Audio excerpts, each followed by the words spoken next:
This is the Redbird Report on 101sports.com, featuring Cardinals insider Brian Stahl. Joining us now on 101sports.com is Todd Worrell, and we've seen a lot of young guns being utilized this year, in particular Fernando Salas, now 10 of 11. Recall to your early beginnings here at Busch?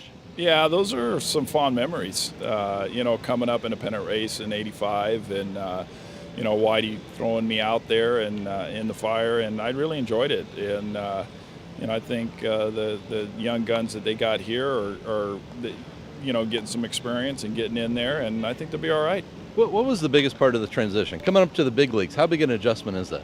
I think the biggest thing is it's not so much about the physical talent as much as the mental. And I think, a lot of guys talk about that have been in the game a while.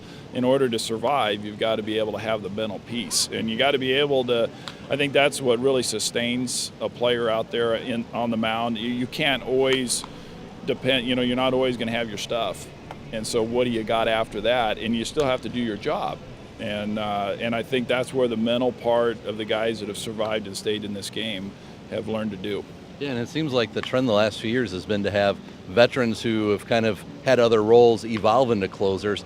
Kind of gotten away from before, where a young gun would come on and like, hey, you are the closer. Right. That job tends to definitely go to a veteran ball player, someone that's been in the game probably 5+ years. It's hard. You're not sure what you're going to get out of a young guy, and he might.